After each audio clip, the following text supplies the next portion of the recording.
Queridos irmãos, que Deus, Espírito Santo, abençoe mais uma vez a sua palavra, no coração, na mente de cada um de nós, para que, de fato, possamos, todos os dias, caminhar pelo caminho da salvação e entrar sempre pela porta estreita da salvação de Deus.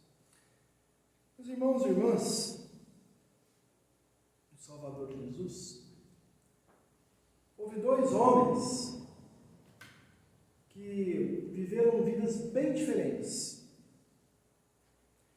Um deles passou os 3 últimos anos da sua vida andando com Jesus, convivendo com Jesus, dia e noite, vendo, ouvindo o Salvador pregar e praticar o amor de Deus.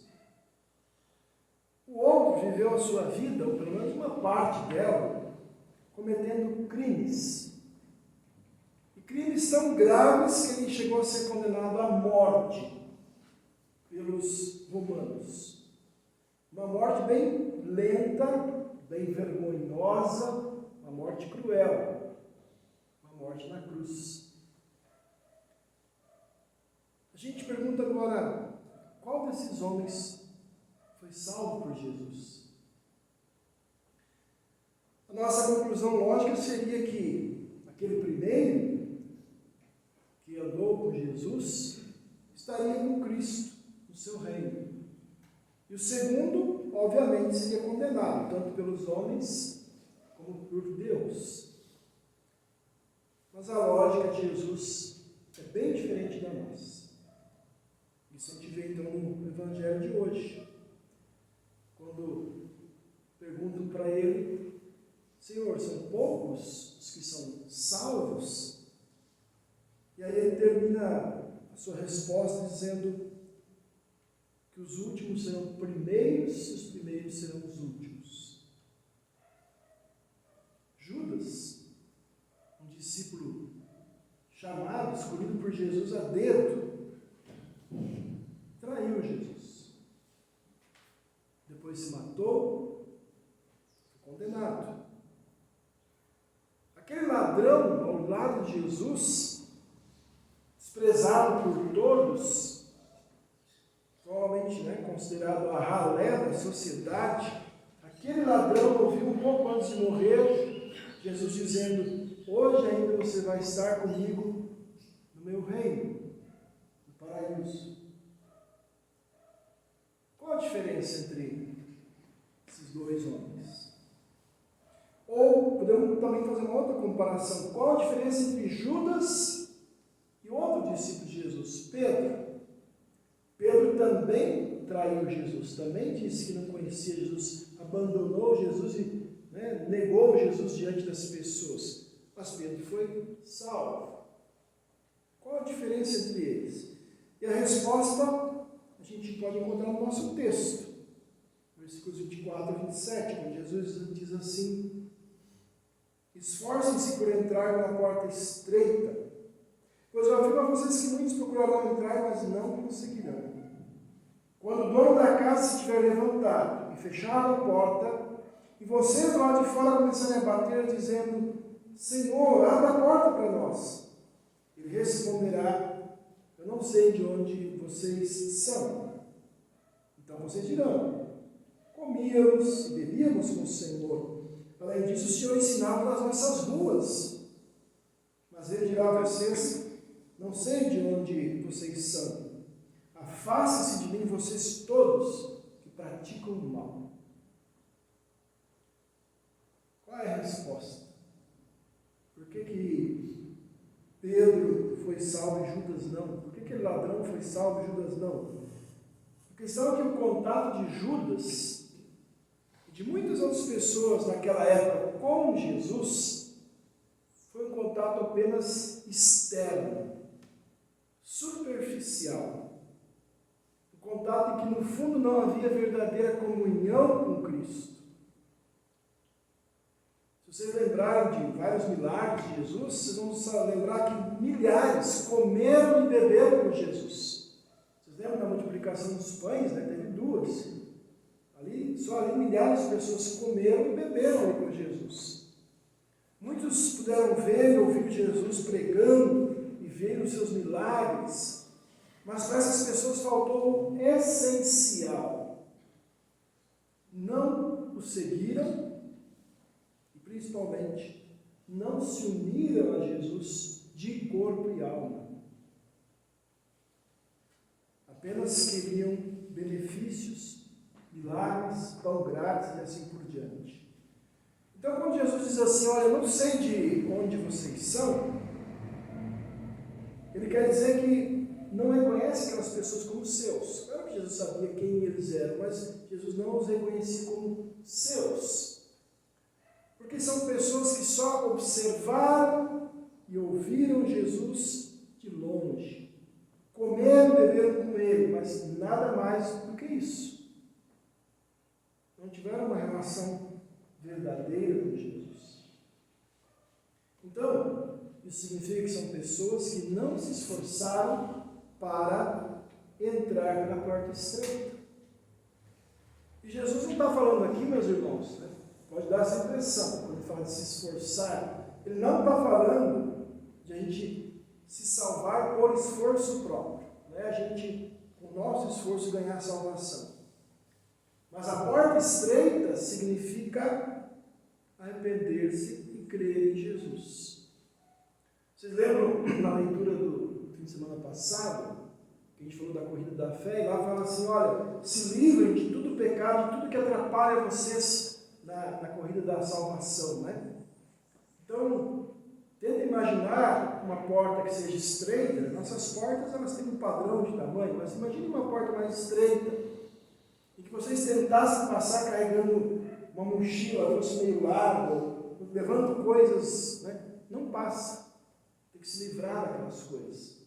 Então, aqui significa arrepender-se, livrar-se dos pecados e crer em Jesus. E o arrependimento, como diz Jesus, também o apóstolo Paulo e Lutero, a partir de Paulo e de Jesus, o arrependimento é cada dia, é dia após dia, até o último dia da gente aqui nesse mundo. Então não é uma coisa que acontece uma vez só e pronto, é dia a dia, porque pecamos todos os dias. Muitos, na época de Jesus, muita gente do povo de Jesus tinha o seguinte pensamento: eu sou judeu, por isso automaticamente eu estou salvo. Eu sou filho de Abraão, eu tenho Moisés, né, como meu líder, eu tenho Elias, eu tenho os profetas, então isso me garante a salvação. Mas Jesus sempre mostrou que entrar no reino de Deus é outra coisa, é entrar em comunhão com Ele, porque Elias, Moisés, Abraão e os profetas, todos apontam para Ele, falam dele, encaminham as pessoas para Ele. Então, entrar no reino de Deus é entrar em comunhão com Ele, por arrependimento e por fé nele, como seu Salvador, como aquele que Deus prometeu, então, através de Moisés e de todo o Antigo Testamento. O que tem isso a ver com a gente hoje, meus irmãos? Hoje, também muita gente pensa o seguinte, que se um dia foi batizado, foi confirmado, porque às vezes observa Jesus vindo num culto, de vez em quando até come e bebe com Jesus ali no altar, na Santa Ceia, ou quem sabe porque tem o seu nome lá numa lista de membros da igreja, por causa dessas coisas automaticamente estão salvas, mesmo que sejam indiferentes, acomodados, desleixados com as coisas do reino de Deus, vivendo então uma falsa segurança, porque isso é uma fé morna, às vezes nem morna, já é uma fé fria. Repito, né? Se Se a gente começar a pensar, não, meu nome está lá na lista, de vez em quando eu vou lá, mas eu me acomodo, eu tenho desleixo com a palavra, os sacramentos, meus irmãos na fé e assim por diante. Eu não quero ouvir, como a gente ouviu na epístola de hoje, a palavra daquele que fala para nós em nome dos céus. Eu estou vivendo uma falsa fé. Eu estou entre aqueles que Jesus vai dizer assim, eu não te conheço. E aí Jesus então traz aquela surpresa lá no versículo 30, né? Alguns que são primeiros acabaram sendo os últimos. O que quer dizer isso? Aqueles que acham que são salvos mesmo sem verdadeira união com Jesus. Aqueles que acham que são salvos só por tradição. Como eu falei, eu tenho meu nome lá, de vez em quando eu vou lá. Ou seja, vão ficar fora do reino de Deus no final. Enquanto que alguns que nós talvez pensamos e outras pessoas pensam que são os últimos diante do mundo, vão receber a salvação. Por quê? Porque são mais pobres ou isso? Não. Porque abraçaram com alegria e fazem uso pleno da salvação de Jesus. São fiéis na sua união com Jesus. Ontem, nós, na reunião aqui de homens e mulheres, nós estudamos aquele encontro que Jesus teve com uma mulher no poço. E ali é um dos exemplos de uma pessoa que todo mundo pensaria, essa nunca vai entrar no céu. Uma mulher que tinha má fama, tinha tido 5 maridos, agora tinha um que não era o seu marido, por isso ela ia buscar água no poço na hora que não tinha ninguém, né? Para ninguém ficar criticando ela.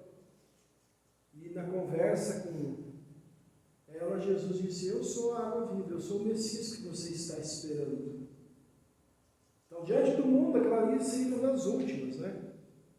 Mas ela creu em Jesus. Não só creu, ela foi falar para os seus conhecidos, olha, encontrei o Messias. Então, meus irmãos, fica mais um aí, Giovana. Com tudo isso, quando Jesus fala, eu não conheço vocês, eu conheço, eu quero dizer isso aqui, Jesus sabe de onde nós viemos, e Ele sabe para onde nós vamos. Isso tem um lado positivo e negativo. Jesus sabe, meus irmãos, que nós, naturalmente, né, vivemos uma vida manchada pelo pecado. E essa vida nos conduz diretamente para a condenação eterna, para longe do seu amor, para longe da sua salvação, como eu disse antes, né? Se a gente carrega essa carga, essa mochila dos pecados sobre os ombros, a gente não consegue passar pela porta estreita. Jesus sabe para onde nós vamos, onde é que nós vamos terminar sem seguir nesse caminho. E Ele sabe também onde é que vão terminar aquelas pessoas que só observam Jesus, ouvem Jesus, até simpatizam com Jesus, mas não querem ter comunhão com Ele, não querem ter compromisso com Ele, não querem se arrepender e crer nele verdadeiramente. Então Ele diz, se vocês seguirem esse caminho de não dar valor a mim, não dar valor também àqueles lugares, ou, vamos dizer assim, dar valor onde Ele escolheu se apresentar a nós, dar valor onde Ele escolheu vir a nós. Palavra, batismo e santa ceia. Se vocês escolherem não dar valor a isso, e não valorizar o meu corpo, que é a minha igreja, eu sei para onde vocês vão. Vocês vão se dar mal. Vocês vão chegar na porta naquele dia, e eu vou dizer, não conheço vocês. Jesus sabe de onde nós viemos, então sabe que nós viemos já desde o nascimento do pecado. Ele sabe para onde nós vamos, dependendo se nós estamos unidos com Ele ou não. E Ele garante, então, pelo outro lado, que união com Ele não há nenhuma condenação para nós. Olha que coisa bonita, meus irmãos. Paulo não deixa nenhuma dúvida, ele diz assim, em Romanos 8. Já não existe nenhuma condenação para as pessoas que estão unidas com Cristo Jesus. Mas o ponto ali é esse, né? Estar unido com Cristo Jesus, não é ficar admirando ele de longe, achar bonito e tal. Estar unido mesmo. Estar unido é aquele exercício diário de arrependimento e fé. É o exercício contínuo da fé que o próprio Espírito Santo nos dá e que Ele quer manter viva em nós, exatamente através da palavra e dos sacramentos. Se vocês lembram no começo do texto, diz assim que Jesus estava indo para Jerusalém. No caminho para Jerusalém, então perguntaram para ele: Senhor, são poucos os salvos? Ele sabia para onde ele estava indo. Ele sabia de onde ele tinha vindo. De onde ele tinha vindo? Ele tinha deixado toda a riqueza, todo o conforto, toda a glória lá do céu para vir viver aqui entre nós. Né? Nascer de uma mãe como nós nascemos, viver nesse mundo pecador, esse mundo tão difícil. E agora ele sabia que ele estava indo para Jerusalém, não era para visitar, não era para passear. Era para lá ser preso, abandonado pelos seus discípulos, ser torturado, morto, pregado numa cruz. Mas ele sabia também que ele ia ressuscitar. Para quê? Para preparar o caminho para os seus seguidores, para abrir a porta dos céus para os seus seguidores, para que aqueles que unidos a ele pudessem então juntar-se a ele no seu reino de glória. Então Jesus, meus irmãos, sabe de onde você veio e para onde você vai. Porque ele foi para Jerusalém e ele se tornou para nós a porta estreita. Estreita, mas que salva. Estreita, mas única. Pela qual a gente entra no reino do céu, recebendo dele o perdão, a vida e a salvação. Então, a gente pode dizer de outra forma assim: o ponto-chave não é só eu observar essa porta, achar bonita essa porta, né? Ou então passar pertinho dessa porta. Isso não vai resolver nada. A chave é entrar por essa porta todos os dias e não ficar neutro diante dessa porta que é Jesus. É impossível isso, na verdade, né? É impossível ficar neutro. Ou a gente está dentro, passando por essa porta, ou nós estamos fora.